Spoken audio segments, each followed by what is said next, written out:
Conectados con Life, psicología para todos, a un clic de distancia. Buenas noches, Hernán. ¿Cómo va todo?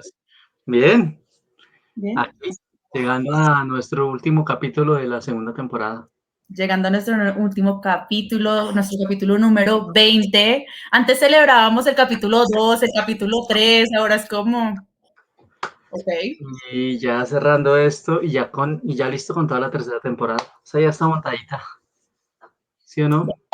Ya se vienen unos temas muy buenos, un poco basados también en lo que ustedes que nos están viendo nos han mostrado, nos han dicho dentro de las preguntas, dentro de los comentarios, un poco escuchándolos frente a qué les interesa, qué quieren saber un poco y trayendo ese espacio nuevamente acá en Conectados con Live.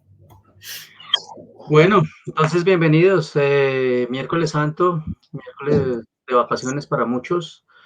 Muchos viéndonos desde el mar, desde la costa. Estábamos hablando de eso. ¿Será que hay alguien desde la costa viéndonos? Se ve rico.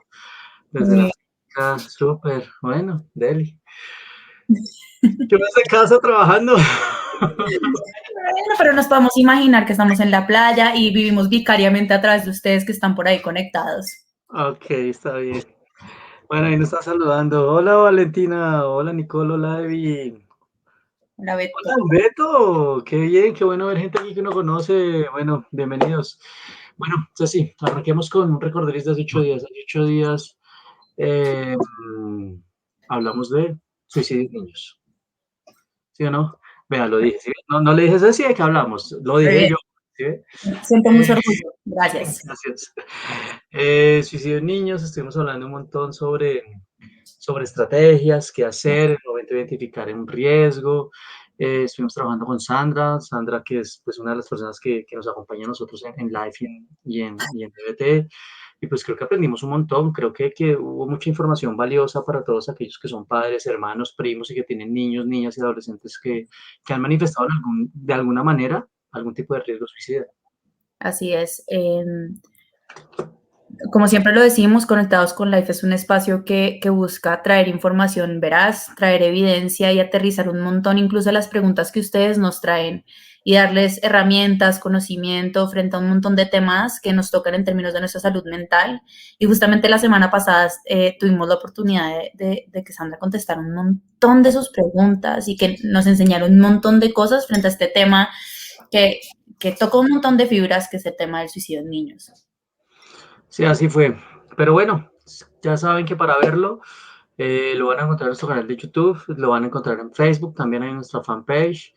Y nada, recordándoles que estamos aquí para trabajar desde la evidencia, para dar información clara, para dar información veraz, para desmitificar un montón de cosas que lastimosamente la gente escucha de manera inadecuada, de manera no prudente, de manera antiética, por llamarlo de alguna forma, y que lo que puede hacer es confundir a muchos sobre información y temas como los que damos aquí en Conectados con la. Bueno, hoy, ¿de qué vamos a hablar, Ceci? La palabra.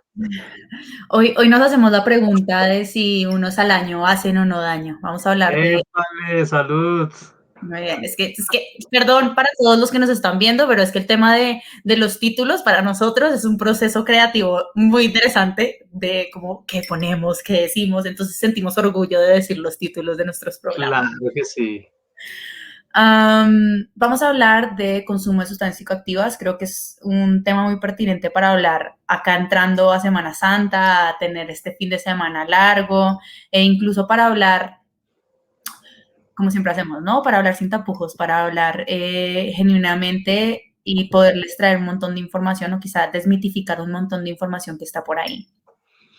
Sí, así es, así. Creo que hablar del tema de sustancias psicoactivas pues nos pone en una situación donde yo quisiera arrancar con, ay, lo perdí, con algunas cosas que nos enviaron que ustedes han venido respondiendo Así es. dentro de nuestra encuesta, que lo tenía acá listo y ya no lo tengo listo y ya lo busco, Ceci, ay, Dios mío. Bueno, donde preguntábamos sobre, ya acá está, donde hacíamos una serie de preguntas sobre qué percepción tienen las personas sobre consumo, qué percepción tienen, por ejemplo, ¿cuándo crees que se vuelve un problema el consumo de sustancias psicoactivas? Y pues nos encontramos con respuestas como cuando se genera dependencia, cuando la persona lo usa como un método de escape, cuando ha tenido problemas de salud económicos, legales u otros por consumir sustancias. Entonces me pareció muy interesante que dentro del tema y entre las preguntas que hacíamos, ustedes ya comienzan a aportar y comienzan a poner de una u otra forma eh, descripciones de cuándo realmente esto se pone en una condición de peligrosidad. Bueno, yo espero que el invitado nos ayude a aclarar eso cuando ahora que arranquemos con él. Pero Ujú. estoy de acuerdo con mucho de lo que ustedes decían, sí, claro, cuando hablamos de sustancias vamos a encontrar un montón de posturas, gente que dice que está bien, otros que está mal, otros que socialmente son aceptadas, otros que esto debería cambiar, pero nos empezamos a encontrar con un montón de definiciones, de situaciones y de percepciones de carácter subjetivo. Entonces el tema sin duda alguna creo que va a traer aquí sobre la mesa de trabajo de nosotros polémica y por qué no un montón de interrogantes. Sí, termina siendo un tema de polémica y ya ahora nos sentamos un poco a hacer lo que hacemos Hernán y yo, que es definir algunas pequeñas cositas y eso, pero yo creo que el tema del consumo es polémico porque nos toca a todos. De alguna u otra manera conocemos a alguien cercano a nosotros o tenemos una postura o algo que nos moviliza y que nos hace sentir como desde acá adentro, como en esas posturas muy blanco y negro que acá en la tratamos como de romper esa mirada de si es bien o si es mal y más bien mirar esos grises que están ahí eh, y dar esa información. Justamente esta temporada creo que escogimos un montón de temas y la próxima semana, el próxima temporada también como que sentimos que mueven esas fibras. Eso es real. Eso es real, estoy de acuerdo contigo y creo que la idea es que podamos poner sobre la mesa todo esto que ustedes piensan y poder ayudar a visualizar respuestas Ujú. claras sobre preguntas. En el tema de sustancias psicoactivas, bueno, entrando ya tal como tal en materia, pues y después de las respuestas que ustedes nos daban, pues nos encontramos con cosas como, ¿qué es una sustancia psicoactiva? ¿Sí? Hoy por hoy sabemos que una sustancia psicoactiva es toda aquella sustancia, ¿listo? Que por cualquier vía de administración, llámese que la ingiera, llámese que la fume, que la inhale, que se inyecte, entre otras, subcutánea, bueno, qué sé yo, ¿sí? Altera como tal el funcionamiento de nuestro sistema nervioso central, ¿sí? Ujú. Entonces, comenzando a tener esto como claro para aquellos que no lo tengan, pues ya comenzamos a ver que si ingresa al sistema nervioso, pues básicamente vamos a tener alteración, alteración en estados de ánimo, ¿m? Alteración en los procesos, en el contenido, el pensamiento, ¿sí? Eso es lo que espero que vayamos definiendo como una sustancia, como sustancia psicoactiva. Claro, ya ahorita iremos definiendo y probablemente, como siempre, nuestros invitados nos ayudan a decir, ojo con esto, ojo con esta postura, pero por lo pronto creo que es muy importante ir como definiendo eso, que nuestros invitados sepan a qué nos vamos a referir cuando hablamos de sustancias psicoactivas. Y yo creo que como siempre aclarar una cosa y es que no por el hecho de que haya consumo significa que hay un trastorno de consumo, una adicción, una dificultad, porque justamente este blanco y negro entonces consume alias drogadicto, alcohólico y no necesariamente. Acá lo hemos hablado un montón, hablamos de ese malestar clínicamente significativo que genera malestar en diferentes áreas, cuando ya existe esa dependencia. Ya empieza a ponerse ese matiz un poco más problemático, pero siempre entendiendo que hay grises en la mitad. Eso es cierto, ya es cuando nos comenzamos a dar cuenta de si eso no es problemático. Claro, si ya empieza a alterar, como ustedes bien lo decían en las respuestas que nos daban, si empieza a alterar mi vida laboral, si empieza a Ujú. alterar mi vida afectiva, mi vida sexual, mi vida familiar, pues probablemente tenemos que estar atentos a lo que está pasando con el consumo de esa sustancia. Probablemente en ese momento vamos a tener que chequear qué estamos haciendo y qué está pasando. Y aquí me remonto a algo que tú decías o me devuelvo a lo que tú decías, así es cuando nos encontramos con fenómenos donde probablemente es un padre, es una madre, es un hermano, es un primo, es un tío, el que podría estar consumiendo y podría estar generando ese tipo de afectaciones. Así es. Creo que en temas como el consumo y como otros que hemos tratado, un tema muy importante para tener en cuenta y que esperamos trabajar acá es todo ese tema de la estigmatización, ¿sí? Al ser un tema que no se pregunta, por ende no se habla, muchas cosas están por ahí abajo, ¿sí? Y es algo que es muy importante conocer. Como siempre, a veces tornamos o sobresimplificamos cosas muy grandes. De hecho, a mí me quedó mucho una de las respuestas a las preguntas que era como, ¿qué piensan sobre un al año no hace daño? Y nos contestaban por el chat que sobresimplificaba los efectos del consumo y como que dejaba ir un montón de cosas. Yo me quedé un montón con eso Y también a veces nosotros sobresimplificamos la dificultad de tener una dificultad de consumo, ¿sí? Y decimos, no, fue por esta razón, no fue por otra razón, cuando lo que nos muestra la evidencia es que hay un montón de vulnerabilidades que nos pueden llevar a tener una dificultad de consumo. Unas de ellas, entre ellos, los genes, ¿sí? Sabemos que la mayoría de las personas que llegan y tienen una dificultad de consumo, hay dificultades en mamá, papá, familiares cercanos, y eso nos vulnera un montón, pero eso no lo es todo, ¿sí? Sabemos que el trauma también nos vulnera, sabemos que el momento de exposición también nos vulnera un montón. No es tan fácil. A mí, y ya te doy la palabra por ese tema, el momento de exposición, a mí se me quedó un montón. Yo me acuerdo cuando yo estaba viendo esto en la especialización, pues no me acuerdo toda la clase, además está decir, pero me acuerdo un montón de algo que dijo el profesor que a mí me marcó, y es que cuando se trabaja prevención de consumo, no se trabaja que las personas no consuman, porque se sabe que van a consumir en algún momento, sea alcohol, sea cigarrillo, sea algo por el estilo. Lo que queremos es postergar el inicio de ese consumo. ¿Por qué? Porque cuando nosotros tenemos este prefrontal queridísimo, que es como nuestro freno, nos dice, ¿qué? No, mejor por allá no, eso no es tan seguro. Pues hasta los 25 años no se ha formado, entonces si yo empiezo a tomar a los 15, a los 16, no, que la cervecita controlada, que fumo cigarrillo, que todo, pues ese frenito no se desarrolla tan bien, ¿sí? Entonces el momento de exposición también afecta un montón esa predisposición a la dificultad. Totalmente de acuerdo contigo y sobre todo cuando en el día a día o en la consulta muchos de los que trabajamos en esto nos encontramos con historias de vida donde el primer consumo fue alrededor de los 8 años, de los 9 años, ¿sí? Donde la primera borrachera fue alrededor de los 10 años bajo la premisa de, pues emborráchese con su familia, en últimas si se emborracha con su familia que aprenda a tomar. Yo Es un no ambiente soy seguro. es un ambiente seguro, ¿sí? Entonces empezamos a encontrar todo este tipo de cosas, ¿sí? O entre que fume un cigarro, se fume un porro, prefiero que fume cigarro. Eh, sí, entonces tiene que ver con todas estas premisas y esto mismo nos pone también en una situación donde, revisando y chequeando esto con el equipo editorial, pues nos dábamos cuenta, por ejemplo, en cómo se pueden clasificar, ¿sí? Se pueden clasificar, por ejemplo, según su efecto, ¿sí? Entonces, si va a deprimir el sistema nervioso, si va a exaltar, estimular o excitar el sistema nervioso, o si nos pone a ver o a conectar con fenómenos no existentes, alucinógenos. ¿Sí? Entonces, por ejemplo, según su efecto, se puede clasificar. También se puede clasificar según su origen, ¿sí? Si son naturales, si son sintéticas, si son semisintéticas. Y también se puede clasificar según la normatividad, como las tenemos nosotros, como ilegales o legales. ¿Sí? Entonces tenemos como legal, por ejemplo, el alcohol y el cigarrillo, pero como ilegal la cocaína y la marihuana. ¿Sí? Entonces comenzamos a ver esto y esto comienza a crecer un montón de información y de temas sobre lo que tú dices, y es este origen, la causa, cómo se va dando esos primeros consumos, la influencia que tiene la sociedad, pero también la legalidad, la ilegalidad, ¿sí? La sustancia como tal, y esto empieza a sumar en pro de, creo yo, y me voy a arriesgar a decirlo, de mitificar, más no de aclarar lo que es, cómo funcionan y la manera en que se debería abordar a aquel o aquella que comience a probar drogas o que ya esté consumiendo drogas. Uh-huh. No, estoy de acuerdo contigo, un montón de los mitos que están alrededor del consumo, y por ende el estigma que está alrededor del consumo muchas veces entorpece el proceso de atención, ¿sí? Entorpece incluso que la gente llegue a buscar atención o que crean en las terapias o en los procedimientos basados en la evidencia que están para ciertos tipos de adicciones o de trastornos de consumo, como lo es reemplazarlo por otras sustancias, hacer todo el acompañamiento, y es como, no, entonces le está dando otro vicio. Es como, no.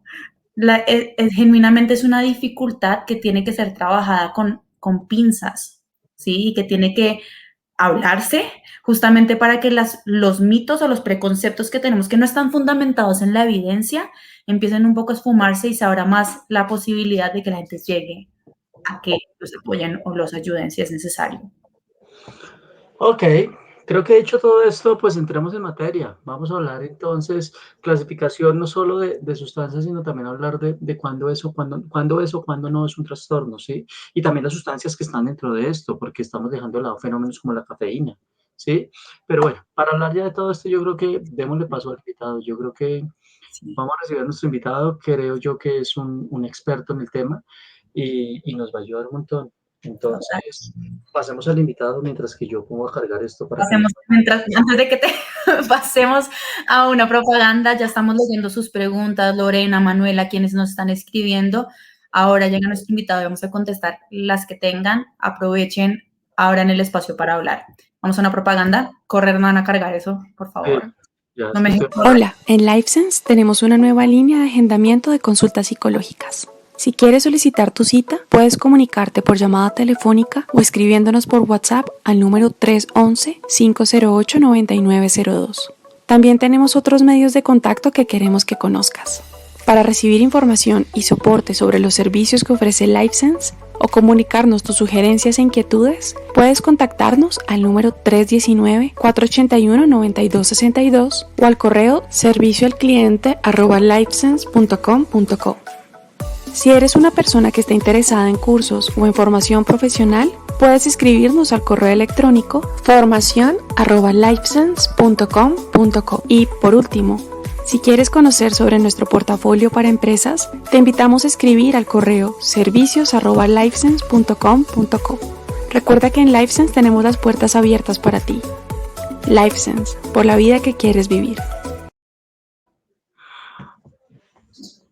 Sí. Es que estaba viendo los comentarios de este último capítulo.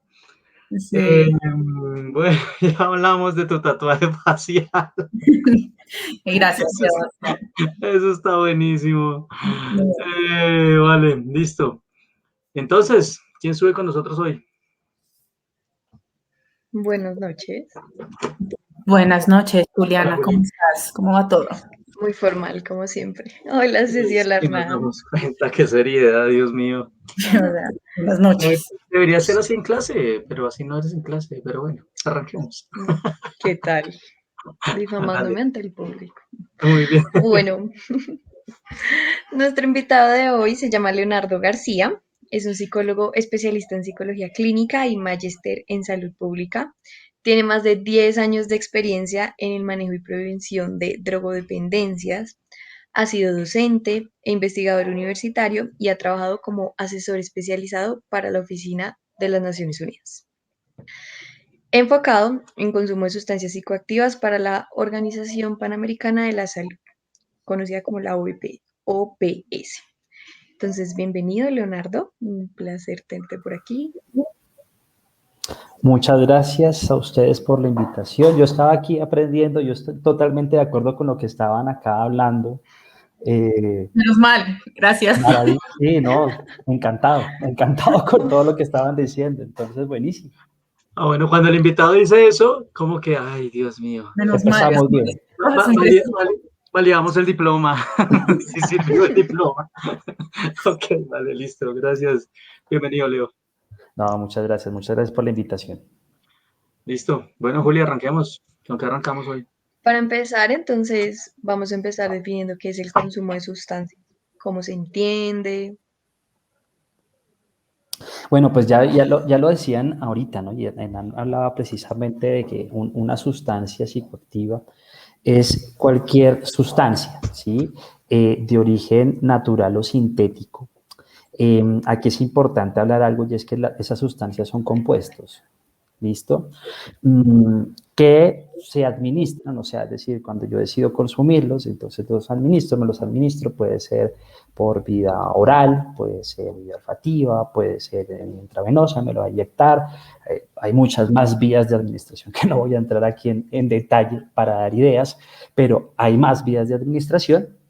Y esas sustancias pueden ser de origen natural o de origen sintético. Cuando las personas las consumen, cuando una persona decide, listo, va a consumir la sustancia, esa sustancia genera, al ingresar en el organismo, cambios en el sistema nervioso central. Y eso se va a ver reflejado en un cambio del comportamiento, puede verse reflejado también en alteraciones de nuestras emociones, y también en una alteración, digamos, de nuestras funciones ejecutivas, es decir, en nuestra atención, en la forma en cómo pensamos, en la forma en cómo planificamos, ¿vale? O en algunos casos, incluso, bien lo decía, en una alteración sensoperceptual, es decir, ver cosas que no son ciertas, que no son reales. No necesariamente pasan todas al tiempo. Y ahí después hablaremos entonces que eso tiene que ver un poco con la tipología de la sustancia Pero entonces acá digamos que es entender que es básicamente eso, la administración de alguna sustancia de origen natural o sintético, y hace y genera algún cambio en la forma en cómo nos comportamos, cómo estamos experimentando una emoción o cómo en nuestras funciones ejecutivas. ¿Listo? Leo, Dime, yo tengo una pregunta, voy interrumpiendo porque es que, o sea, voy escuchándote y me voy dando cuenta, por ejemplo, que Lorena Suárez nos hace una pregunta que creo que viene como anillo al dedo, y es, Leo, ¿y cuando es un medicamento el cual genera dependencia, entraría como sustancia psicoactiva? la respuesta es sí. La respuesta es sí, la respuesta es sí. Claro. Es decir, a veces uno tiene como en el imaginario sustancias psicoactivas, uno cuando está tratando con padres de familia o con chicos es muy normal es muy común que uno, díganme tipos de sustancias, entonces solamente piensan, no, cocaína, marihuana, bazuco, hasta, pero mencionan de todo, pero en últimas se queda siempre como las sustancias legales por fuera, y también los medicamentos, y claramente lo son, ¿sí? Claramente lo son. Y lo que ocurre es que a veces vamos a ver, digamos, situaciones nada saludables en donde las personas pues deciden automedicarse, ¿sí? Y entonces, evidentemente, esto puede generar problemas tanto de abuso o dependencia. Ok, súper clara, creo que eso nos ayuda un montón, porque sí, eso pasa mucho, o sea, la gente asume como no está dentro de ese repertorio de drogas, no sé si es que lo minimizan o no lo tienen claro, pero creo que la respuesta que nos da Leo nos pone en una condición donde sí, efectivamente se puede generar dependencia o abuso con cualquier sustancia. ¿Ok? ¿Listo? Ok. Y según eso, entonces, ¿cuáles serían como los tipos de sustancias psicoactivas que existen? Bueno, digamos que existen distintas clasificaciones. Ya no nos hacía como la introducción a ello y es, podemos clasificarlas según su legalidad. Sustancias legales, alcohol, tabaco, sustancias ilegales. En Colombia entonces marihuana, cocaína, bueno, y un amplio abanico de otras sustancias psicoactivas. Generalmente la clasificación más usada es a partir del efecto que genera en el sistema nervioso. Esa es la más usada. Y es básicamente que las sustancias pueden ser depresoras del sistema nervioso, ya hablaremos qué es eso, pueden ser estimulantes, pueden ser alucinógenas o hay otra categoría que son las sustancias mixtas. ¿Listo? Entonces digamos que esto es muy importante entenderlo para muchísimas cosas. Porque a veces a las personas les da por comparar sustancias, ¿no? Entonces, es que están hablando de la marihuana, pero resulta que el alcohol es peor o el cigarrillo. Entonces uno dice, mal, las sustancias son diferentes. Yo creo que ese es uno de los peores errores, pero ahorita hablaremos de ello. Entonces digamos que cuando nosotros hablamos, por ejemplo, de esas sustancias depresoras a que hacemos referencia, pues básicamente son aquellas sustancias pues que digamos que hacen que sea un poquito, de alguna forma, más lenta la actividad de ese sistema nervioso central. Entonces, ejemplos claros, el alcohol, algunos medicamentos hipnóticos sedantes, ansiolíticos, ¿sí? Pero digamos que para que nos quede claro, el alcohol, la gente muchas veces dice, no, pero el alcohol no es depresor, el alcohol es estimulante porque empiezo a tomar y me siento del putas. Sí. Y me dice, no, sí, lo que pasa es que normalmente usted... Bueno, después, no sé si nos da el espacio, pero el alcohol lo que pasa es que afecta, y el alcohol como todas las sustancias afectan distintas partes del sistema nervioso, entre ellas el sistema límbico y genera también una alteración de nuestras emociones y cómo nos percibimos y puede hacer que en un punto tú te sientas más alegre. Pero eso no hace referencia a que sea depresor. Sí, la gente también piensa que depresor es que me pone triste. No. Depresor es básicamente, sí, me puse triste. No, es básicamente o me duerme. A lentificar esa activación del sistema nervioso y después básicamente uno va a ver que las personas sí se golpearon y no les duele, como un analgésico. Claro. Se golpeó y no le dolió. Y empieza a estar más tranquilo hasta un punto cuando la persona está retomada, ¿qué va a pasar? Pues va a quedar dormida. Es un depresor. Estimulante sería el antónimo, todo lo contrario. Es decir, va a activar, va a generar un aumento de energía, va a haber, digamos, como un aumento también en el estado de alerta. Entonces, ejemplos típicos de los estimulantes, sigamos en el cuento de las legales, el café. La cafeína es una sustancia legal, ¿sí?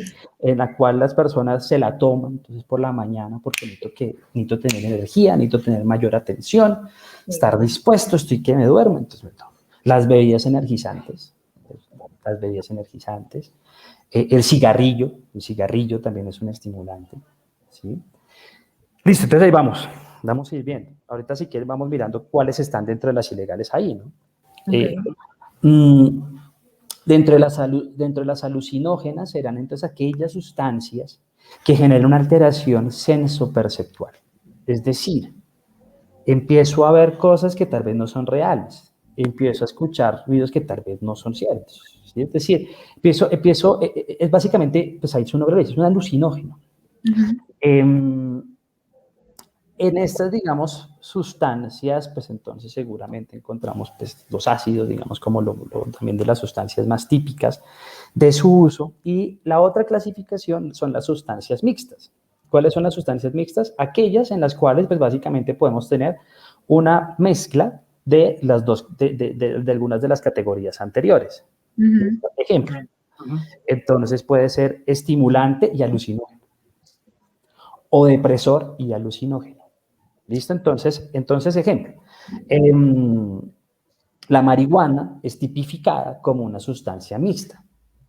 ¿Listo? La marihuana es una sustancia mixta. Es una sustancia que tiene características de ser como depresora, ¿sí? Y podría generar alguna alteración sensoperceptual. Ahí pongo un asterisco y una nota al pie, porque es cuando las personas tienen muchas alteraciones sensoperceptuales puede ser un factor de riesgo para psicosis, pero bueno, después hablaremos de eso. Dentro de las otras mixtas, por ejemplo, el éxtasis es una sustancia mixta que tiene componentes de estimulante, ¿sí? O sea, no es depresora, es estimulante, pero también puede tener componentes alucinógenos. Lo que no es usual es encontrar cuál mezcla, que se les ocurre. Algunas de las personas tal vez escribiendo en el chat, hay una mezcla que tal vez no tenga mucho sentido, mucha lógica. Y evidentemente serán los depresores con los estimulantes. O sea, es muy antilógico que le esté diciendo al cerebro, listo, esté alerta, esté despierto, pero a la vez tranquilo, relájese. Por eso es tan peligroso cuando la gente toma depresor y se está tomando una bebida energizante. O sea, esa es la contradicción brutalmente absurda que puede llevar hasta un accidente cerebrovascular, ¿sí? Y básicamente esas sustancias no deberían estar. Desafortunadamente en el mercado encontramos sustancias que tienen esos dos componentes. ¿Listo? Que tristemente, pues, o sea, cuando uno empieza a hablar con el usuario, la persona que consume sustancias, pues a veces se termina siendo muchas veces víctima de la persona del dealer, que la persona que lo está ofertando, porque en últimas lo que menos le importa es la salud del usuario. Sí, entonces vemos vainas densísimas como mezclas de ketamina con sustancias estimulantes fuertísimas. Entonces uno dice, le están metiendo un depresor putamente fuerte y un estimulante putamente fuerte y lo venden ahora en un paquete rosado y la gente cree que es de putas, ¿sí?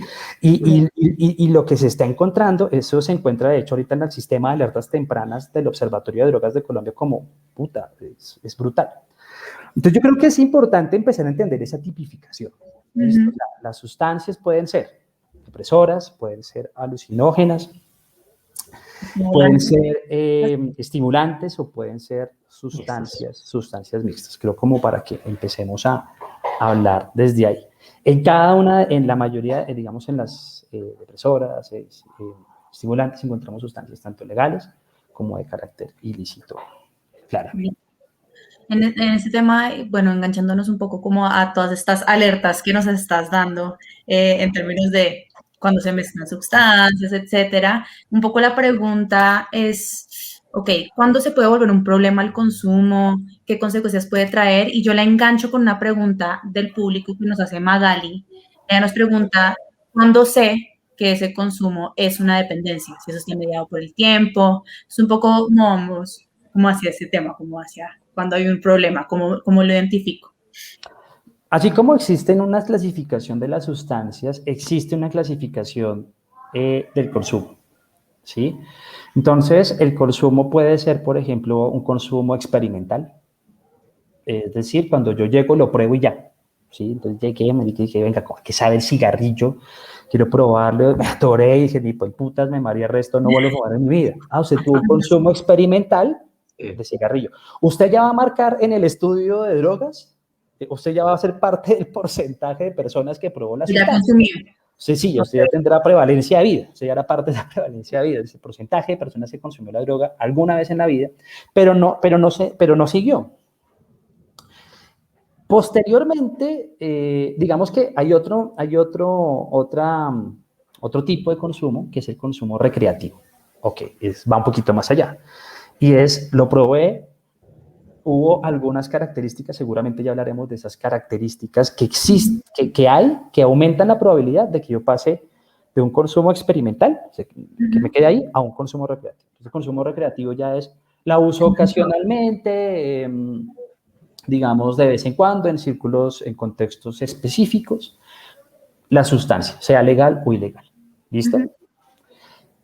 Existe otra tipificación, ya es el uso abusivo, el consumo abusivo, entonces ya es básicamente cuando hay un exceso del uso de la sustancia, puede ser del consumo de una sustancia o el policonsumo, que puede generar algún problema de salud inminente, tanto físico como de salud mental. ¿Listo? Entonces hay personas, acá hay algo muy interesante, hay personas que dicen, no, mire, yo tengo un consumo recreativo de alcohol. ¿Por qué? No, porque es que yo tomo yo tomo 4 veces al año, yo no tomo más sino 4 veces al año. Entonces, pero resulta que cada uno de esos consumos que tengo, entonces me lo tomo absolutamente todo, le doy en la jeta a todo el mundo, termino lesionado, me estrello en el carro. Ok, no, tu consumo no es recreativo.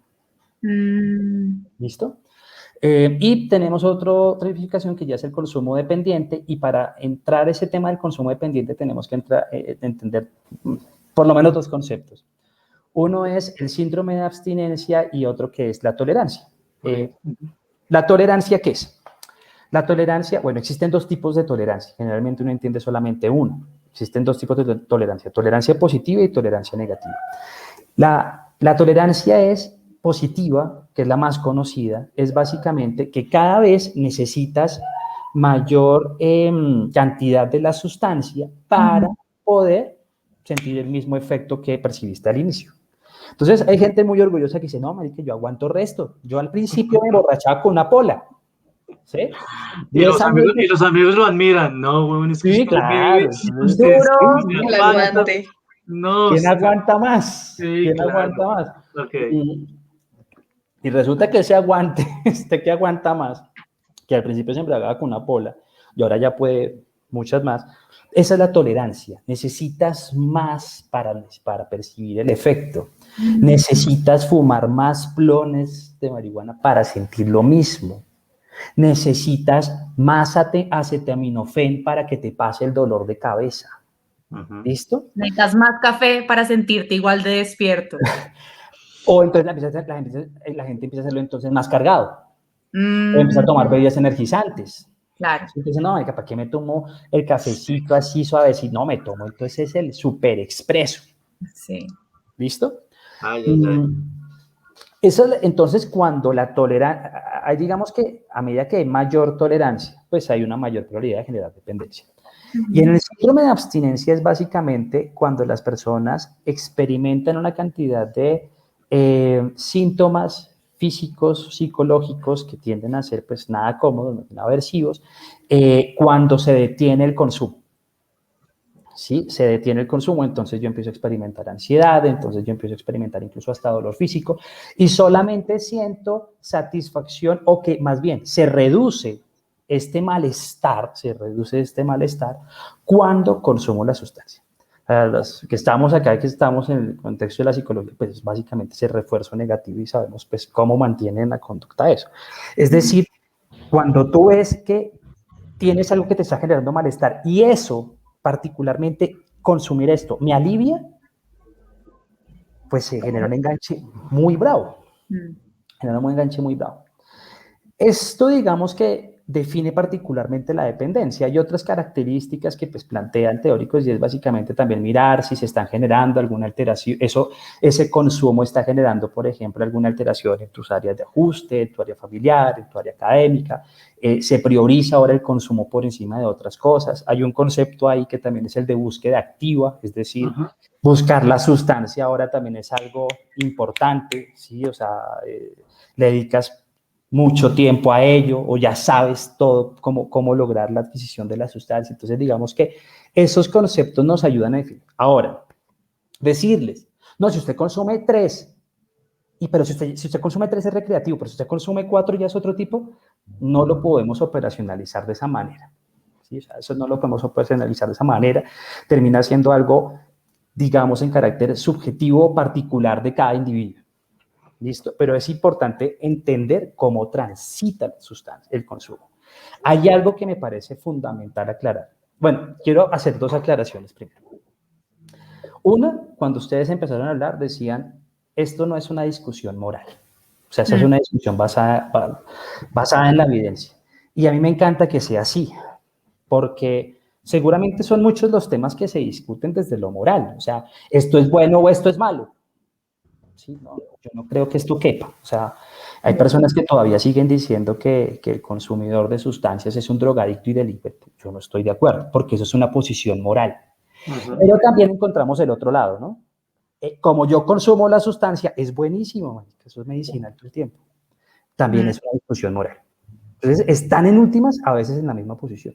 Entonces, lo que quiero decir es, lo que voy a empezar a plantear acá, o lo que he planteado hasta el momento, se aleja desde la perspectiva moral, sino básicamente desde lo que hasta el momento la evidencia nos ha dicho. Entonces, entendiendo hasta el momento lo que la evidencia nos ha dicho, quiero clarificar algo. Dentro de esas tipologías de consumo, ningún consumo es bueno. No existe un artículo científico válido y confiable, por ejemplo, entre la página de la Organización Mundial de la Salud que diga, si usted consume esta sustancia hasta aquí, es bueno para la salud. No, no lo hay. Ningún consumo es bueno. Lo que pasa es que a medida que se transita en este camino, pues los consumos cada vez serán, evidentemente, generarán una consecuencia más significativa o más grave, ¿vale? Que eso es importante clarificarlo, porque dentro de esos mitos que se han generado, particularmente en este tema, es eso. No, es que si yo consumo de esta forma es buenísimo para la salud. No lo hay. O sea, uno puede encontrar en Google muchas cosas. Yo encontré en Google que decía que la cocaína servía para prevenir el COVID. ¿Sí? O sea, uno puede encontrar muchos casos de este tipo, pero pues que tenga la evidencia seguramente no. Entonces, así como que para ir mirando, entonces ese es el camino del consumo y cómo podemos empezar a identificarlo. Bien. Antes de que pasemos a la siguiente pregunta, Leo, hay 2 personas en el público que te están pidiendo si puedes solamente mencionarles que es el tema de la tolerancia negativa, que no oyeron Perdón, se me pasó. Y quedaron ahí como Lo siento, se me pasó, sí. Positiva, bueno, me expliqué. Y la negativa ocurre, digamos, mucho particularmente con el alcohol. Y es cuando, por ejemplo, ocurre todo el efecto contrario. La persona ha consumido tanto que llega a un punto que con una pequeña dosis siente el efecto. Entonces vamos a encontrar, por ejemplo, pasa mucho, por ejemplo, con población adulta mayor, que tomaron resto toda su vida, desarrollaron tolerancia positiva y después de los 60 los ve que con 2 copas están ebrios. Esa sería entonces, digamos, una característica de la tolerancia negativa. Claro, pero resultado del elevado consumo a lo largo de la vida. Okay. No de la persona que consume ocasionalmente y se emborracha con ese, no. Ese no sería tolerancia negativa. Sencillamente, pues, tienes menos enzimas de alcohol deshidrogenasa y te emborrachas rápido, pero ahí no sería tolerancia negativa. Súper. Ok, listo. Gracias. Leo, quiero profundizar en algo porque es que me está pareciendo muy interesante esta acotación que hace sobre la evidencia, sobre toda esta, o sea, uno ve en redes, uno ve un montón de gente que vela y que promulga sobre los efectos positivos para la salud de las sustancias. Ujú. Y yo estoy de acuerdo en lo que nos dice Leo y es, no existe hasta el momento ninguna evidencia de que haya algún consumo que sea favorable para la salud. Estoy de acuerdo con eso. Entonces quiero como enlazar eso a una pregunta que hace Manuela Colonia y es, ¿qué pasa con todo este fenómeno de vidas ancestrales como el yagé? Donde estamos invadidos, o sea, uno lo ve en redes, las invitaciones, mismos profesionales de la salud, médicos, psicólogos que invitan, venga y prueben yagé, y mejor dicho, aquí regulen sus problemas y tengan una vida magnífica. ¿Cómo lidiamos con esto? Mira, ahí pasa algo particular. Yo siento que con todo este tema de las sustancias y bebidas ancestrales, hay un irrespeto gigante, hay un irrespeto muy, muy grande. Yo hace poco empecé digo acompañar, porque apoyar no, acompañar la adaptación de la guía MHGAP, que es una guía de la Organización Mundial de la Salud, para población indígena. Entonces, le acompaña esto desde la OPS. Realmente es un acompañamiento, porque no soy antropólogo ni tengo idea de las etnias, sencillamente yo creo que estoy aprendiendo. Y algo de lo que he podido ver es que muchos indígenas perciben incluso irrespeto de esta sociedad occidental de frente a cómo se trabajan los temas y se aprovechan de su cultura para justificar, por ejemplo, su consumo. Entonces, ahorita vemos una cantidad de personas que no, me dices que yo tengo una posición espiritual de tal forma, aunque fue bautizado en católico, hizo la primera comunión y vivió 20 años aquí en el barrio Los Rosales, pero ahora necesito conectarme de cierta manera entonces con el tema. Yo muchas veces lo veo pues como, o sea, no estoy diciendo bueno o malo, sencillamente lo veo que eres un consumo recreativo, ya, o un consumo experimental, saber cómo te va, pero pues es un consumo, ¿sí? Pero decir que en últimas hace parte de la cultura, creo que termina siendo un irrespeto gigante contra muchas de estas culturas. Y siento que a veces las personas necesitan justificar su consumo, ¿sí? Y a veces es eso, ¿sí?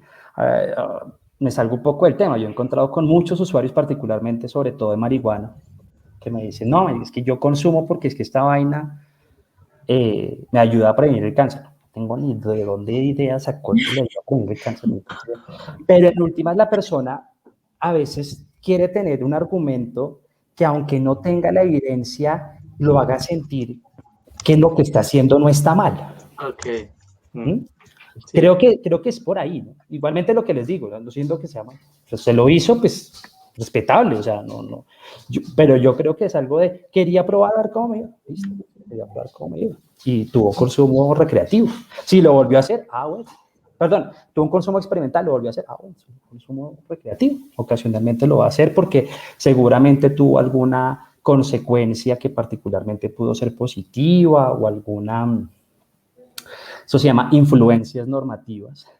¿Qué son las influencias normativas? Las influencias normativas es qué tan de acuerdo o qué piensa el contexto, los actores del contexto frente al consumo de una sustancia. Okay. ¿Sí? Entonces, ¿qué pasa? Por ejemplo, frente al alcohol. Si yo preguntara aquí a todas las personas que están conectadas, levanten la mano cuántos han consumido alcohol, alguna bebida alcohólica por lo menos una vez en su vida, creería que todos lo levantan. Y quiero que pensemos o recordemos cuando éramos niños, qué cara hacíamos cuando veíamos a alguien tomar. Nos decíamos, uy, qué rico, ¿no? Le sacamos la lengua y decíamos a los papás o al tío, como, uy, qué mierda, o sea, qué feo esa vaina. Yo pienso que uno de niño viene como con un factor protector gigante de prevención, pero es tan fuerte la cultura que te dice, ¿quieres pasarle el putas? Toma. ¿Quieres ver un partido de fútbol? Toma. ¿Quieres participar en un asado? Toma. ¿Quieres ir a una fiesta? Toma. ¿Quieres participar en esta vaina llamada brindis? Tienes que tomar. Entonces, en últimas, eso lleva a que uno pues diga, pues sí, ¿no?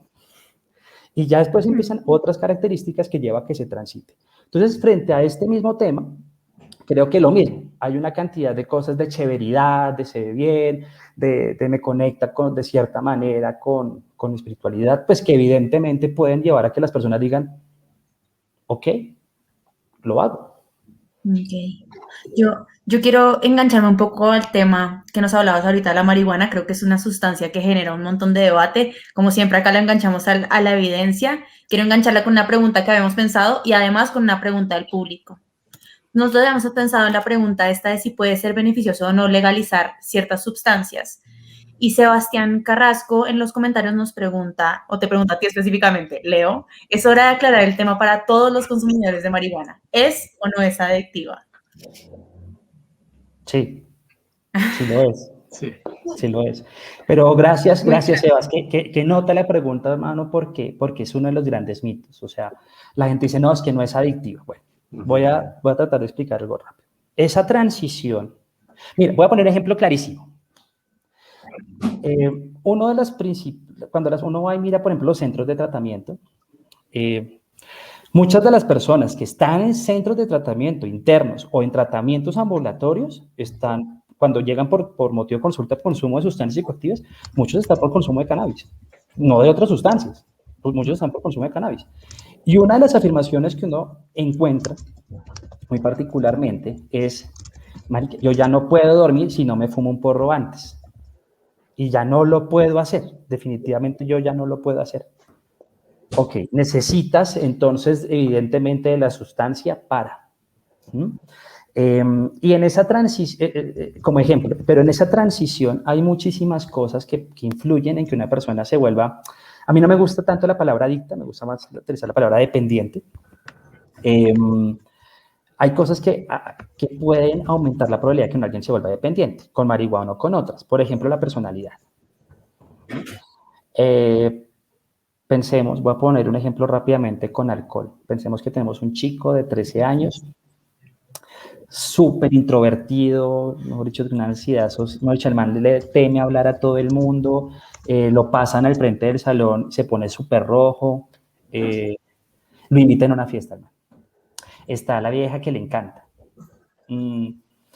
nunca le he podido hablar, y en una de esas al man le dan trago, y el man empieza a tomar, y empieza a sentir que su ansiedad social se va, que empieza a dejar de ser introvertido, que baila más chévere, que cuenta chistes y todo el mundo se ríe. Y en una de esas le habló a la chica que le gustaba y la chica le dijo que también le gustaba.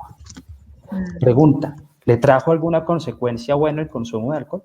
Todas, absolutamente todas. Claro. En la próxima fiesta ese man no va a esperar a tomar en la fiesta, se va tomado desde la casa para aprovechar toda la fiesta.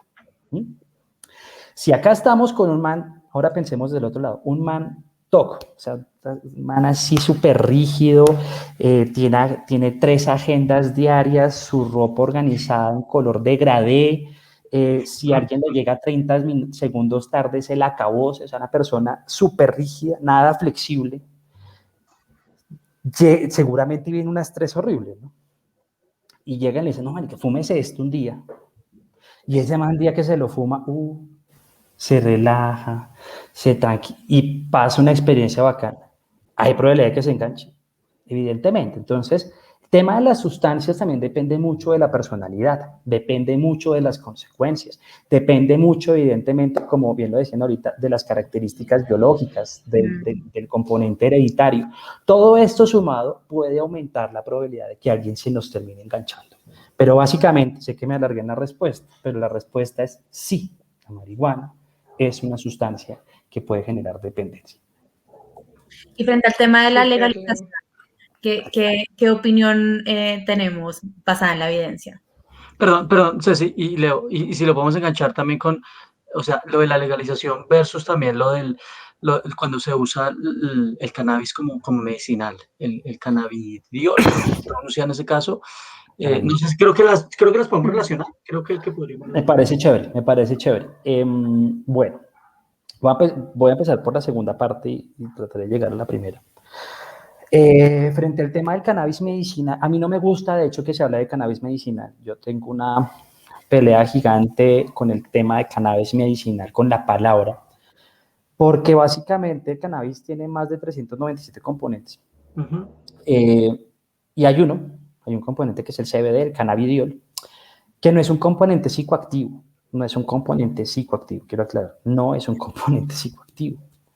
Que básicamente se ha encontrado que puede ser útil para el tratamiento de algunas epilepsias específicas. Se pensaba que era útil para el tratamiento del glaucoma, hoy ya en día sabemos que no es efectivo para el tratamiento del glaucoma.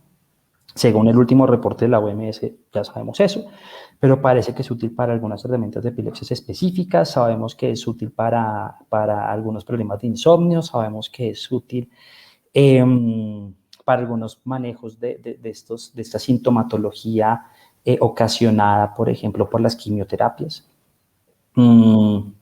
Listo. Pero, ¿qué ocurre? Cuando, básicamente, digamos, en una dosis normal de marihuana, de cannabis, el mayor componente o el componente principal no es el CBD, el principal componente es el THC, tetrahidrocannabinol. Entonces el tetrahidrocannabinol. Y este componente sí es el componente psicoactivo, ¿vale? Es el componente psicoactivo. Hasta el momento han salido como artículos y cosas que dicen que parece que tiene propiedades medicinales. La verdad, hasta el momento no se ha encontrado alguna propiedad específica del THC. Entonces, ¿qué pasa? En una dosis normal de marihuana, el principal componente es el THC. Hablemos en promedio 17% de proporción. Esto puede variar con las dosis sintéticas de ahorita, entonces hay gente que se fuma ahora porros que tienen 22% de THC, que es como bienvenido a la psicosis. Pero bueno, es otro tema. 17%. Sí, claro. Y el CBD más o menos promedio 2% en el mejor de los casos. Entonces es muy curioso porque dentro de la desinformación la gente piensa, no, hay que mandar marihuana medicinal o le mandaron marihuana medicinal a alguien, entonces uno se imagina que está fumando el porro. No, sí. Tendría que fumarse como 25 porros para que el CBD haga el efecto. Okay. Extraen el CBD, lo extraen, es un extracto. Y ese extracto de CBD es el que se utiliza. Entonces alguien te puede tomar sus goticas de CBD y marica no va a sentir ningún viaje. Sí, todo bien, no va a pasar nada, no va a pasar porque no tiene el componente psicoactivo. Entonces creo que ahí es importante. Entonces, aclarado eso, tenemos que entender, ok, CBD, que es un componente de la cannabis sativa, puede utilizarse, pero los otros 390 y tantos componentes, no. Ahora, ¿qué opino? Digamos que, a pesar de que me paro en la evidencia, no deja de ser un poco una opinión frente al tema de la legalización, y es, yo creo que el tema se va a hablar y se seguirá hablando. Siento que para hablar del tema hay que hacerlo seriamente. Siento que el tema hasta ahora se ha discutido, perdón la expresión, de una forma completamente absurda y estúpida, desde las dos posiciones. ¿Por qué? Porque son posiciones morales. Entonces, yo me reuní, de hecho, con el representante de la Cámara que pasó la propuesta, y yo le decía, pero es que en la justificación usted habla de marihuana medicinal. Entonces, ¿cómo lo medicinal justifica lo recreativo si son componentes distintos? Sí, claro. Sí, para que empecemos desde ahí. Y los que están en contra empiezan a decir, no, es que todo el mundo se va a volver marihuanero y es que todo el mundo entonces se va a volver habitante de calle. Digo, nadie se vuelve habitante de calle por consumir marihuana. Si se dan cuenta, o sea, están las dos posiciones. Entonces, ¿qué nos dice la evidencia? O sea, ¿qué podemos decir hoy en día? ¿Cuáles creen que son las sustancias que más se consumen en el mundo? ¿Cuáles son las sustancias de mayor consumo en el mundo? Respuesta sencilla, alcohol, y la segunda es cigarrillo. ¿Listo? ¿Cuál es la primera sustancia que las personas consumen en la vida? Alcohol. En Colombia, por ejemplo, el Estudio Nacional de Consumo de Sustancias Psicoactivas, el último se hizo el año pasado, hizo el DANE, el anterior en población escolar era 2016 y el anterior en general 2013, nos muestran resultados similares, no han cambiado mucho las tendencias. Las personas empiezan a consumir alcohol a los 13 años.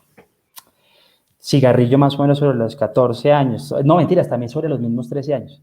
Y después ya viene marihuana como 15 años. Entonces, básicamente les muestro esto.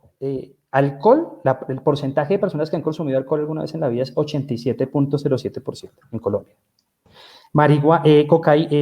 Tabaco es 52%. Tabaco es 52%. Y marihuana, que es la sustancia ilícita de mayor consumo, es 11.48%. Cuando yo le pregunto a la gente, venga, díganme qué porcentaje de personas han consumido marihuana alguna vez en la vida, la gente piensa, no, 90, marica, 95, 93. Y bueno, seguramente ese análisis tiene una lógica, ¿no? Y es, a veces, muchas veces uno se para desde sus experiencias o creencias. Entonces, si uno vive en el barrio y uno ve que todo el mundo fuma, uno tal vez si acaso la probó, el amigo, entonces, pues todo el mundo. Pero resulta que no. Colombia es el 11.48% en población general. La población que más consume, el estudio que arrasa con el tema de marihuana es en universitarios, que es 3 veces mayor, que está sobre el 33%. Pero el alcohol sigue estando sobre el 85%. Básicamente, ¿qué es lo que nos muestran las tendencias epidemiológicas? Hablo desde la epidemiología, lo que nos muestran las estadísticas. Y es, las sustancias de mayor consumo siempre serán las sustancias legales. ¿Por qué? Porque las sustancias legales generan una mayor influencia normativa. ¿Sí? Entonces, claramente cuando una sustancia es legal, lleva a una... o sea, digamos que ese es un punto de vista de salud pública. Cuando una sustancia es legal, genera una menor percepción de riesgo. ¿Qué es eso de percepción de riesgo? La percepción de riesgo es una variable clave acá, es una característica clave. Creo que no solamente en esto, sino en muchas situaciones, muchas conductas que uno haga. Es qué tan riesgoso es para ti hacer algo. Ya, listo, sencillo. ¿Qué tan riesgoso es para mí mandarme... ¿Qué tan riesgoso es para mí meterme en esta relación de pareja? Entonces usted analiza. ¿Es tan riesgoso o no tan riesgoso? Entre menos riesgoso a veces usted considera que es, pues seguramente usted lo hace. ¿Qué tan riesgoso es botarme de un avión a hacer paracaídas? Usted evalúa los riesgos.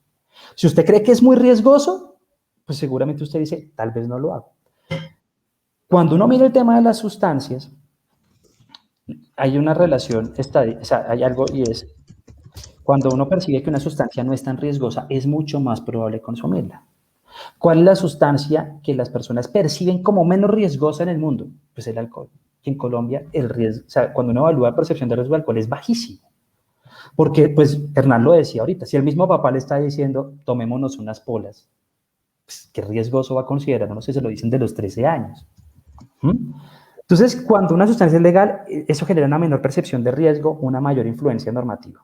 Ahora, no desconozco que también sé la otra cara, y es que acá uno se encuentra a veces como entre la espada y la pared, porque también está la posición claramente de la oferta de las sustancias, del tema de los cultivos ilícitos, y sabemos evidentemente que estos cultivos ilícitos generan un problema de violencias. La Oficina de las Naciones Unidas contra la Droga y el Delito tiene unos programas de sustitución de cultivos ilícitos gigantes, y a veces no ve que a veces, o sea, por más acciones que se hacen, la vaina sigue, termina siendo pues bien paga. Vemos ahorita los desafortunados hechos que hay en el Cauca, evidentemente en Nariño, y todo es por las rutas y por el tránsito de las sustancias ilícitas, y sabemos que esto seguramente se podría reducir. Yo creo entonces, ¿yo qué creo? Yo creo que habrán sustancias que se van a legalizar. Eso es inminente. Yo creo que eso es luchar contra algo que va a pasar. Pero lo que creo es que si eso ocurre, deberíamos dar una discusión seria, parados desde una perspectiva también de salud pública y preparándonos para ello. Es decir, imagínese donde legalicen la marihuana en este momento, hoy en día, en donde la gente cree que es menos riesgoso que consumir cigarrillo, cuando sabemos hoy que fumar marihuana, fumada, equivale a fumarse 8 cigarrillos porque produce mayor, se me olvidó la palabra, bueno, hay una cantidad de componentes que están más asociadas al cáncer. O sea, fumarse un porro de marihuana equivale a fumarse 8 cigarrillos. Eso está súper estudiado por la OMS. Sin embargo, el desconocimiento no lo planteamos. En el diario El Espectador hace 2 meses salió un man diciendo que consumir marihuana era terapéutica para tratar la depresión. Háganme el favor, ¿sí? Imagínense esa vaina. Cuando sabemos hoy en día que la marihuana puede generar síndrome motivacional y por lo tanto ser un factor de riesgo, pues para quien está deprimido, pues que más vuelto nada, ¿sí? Sí. Y salió diciendo, y leer una hoja completa, no fue en El Espectador, en El Tiempo, una hoja completa en El Tiempo. Entonces, si entramos en este momento con la cantidad de desconocimientos que hay y posverdades alrededor de la sustancia, pues evidentemente siento que va a haber un más consumo y seguramente más problemas de salud mental asociadas a las sustancias. Es decir, ¿se debe hablar de la legalización? Sí, pero para ello deberíamos entonces generar más acciones de prevención, más espacios como estos en donde aprendamos, en donde discutamos y donde demos discusiones serias. Sí. ¿Sí? Dejemos de pensar que la persona que consume es una drogadicta. Dejemos de pensar que la persona que consume es un delincuente, que si fuma marihuana se va a volver habitante de calle. ¿Sí? Pero también desde la otra perspectiva. Ok, creo que tu intervención nos permite ver justamente la magnitud de la problemática y que no está en blanco y negro. Sí, hay que pensar un montón de cosas que están por ahí, no es ni sí ni no, es miremos a ver cómo puede funcionar esto de manera diferente. Exactamente. Y Leo, acá con el tiempo acogotándonos, porque es un tema que moviliza y que tenemos que saber un montón de cosas y hay muchas preguntas en el público relacionadas a este tema. Queremos pedir si nos puedes dar tips en un espacio corto, pero que sean movilizantes. Tips para hacer, ¿qué hacer? ¿Cómo intervenir en este tema? ¿Cómo puedo hacer si yo tengo una dificultad en términos de consumo o alguien que yo quiero está teniendo una dificultad en términos de consumo? ¿Qué podríamos hacer? Bueno, yo creo que ahí es muchas veces tratar digamos que la motivación es algo fundamental. Normalmente cuando se habla de este tipo de consumo, yo consumidor a veces no contemplo, no veo que haya un problema, ¿sí? Hay unos, como los autores más reconocidos en estos temas, en temas de cómo transitan las personas en teorías en el cambio, dicen que lo primero que uno hace es que uno no contempla que haya como un problema alrededor. Después uno lo contempla, después uno dice, oiga, como que ya estoy llegando tarde al trabajo, como que me van a echar, como que de verdad tengo un problema con el alcohol, ¿sí? Y cuando uno lo hace, tal vez uno empieza a preparar ese cambio, entonces empiezo a buscar tal vez ayuda, empiezo a hablar con alguien, empiezo a mirar en internet qué centros de tratamiento hay. A veces lo que uno puede hacer es tratar de movilizar eso, ¿sí? De buscar situaciones, motivos para la persona para que pueda llegar a contemplarlo. Sin embargo, a veces no es algo sencillo. Eso uno lo que ve, sobre todo en los centros de tratamiento, es que mucha gente llega pues cuando ha tocado fondo, cuando definitivamente la realidad llega y los estrella les dice, marica, mira, acá está su motivo para que contemple, y ahí toca.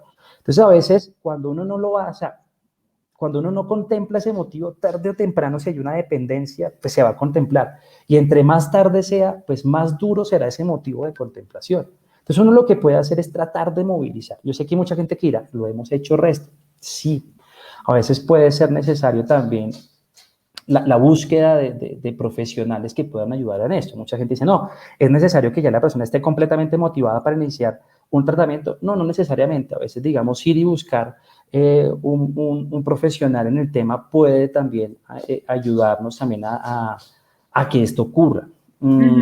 Creo que cuando uno ya decide, por ejemplo, buscar ayuda, es importante entender que hay ayudas que son ambulatorias, otras que ya son modalidad internado, que existen un amplio abanico de alternativas. Yo creo que siempre es importante evaluarlas muy bien. A veces es bueno buscar tal vez con una persona que sepa del tema, como venga, ayúdeme a buscar cuál puede ser una buena alternativa para esto, ¿sí?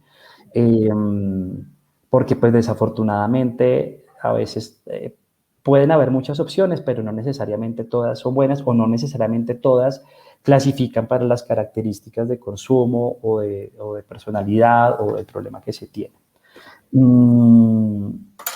Creo que es importante como estar evaluando.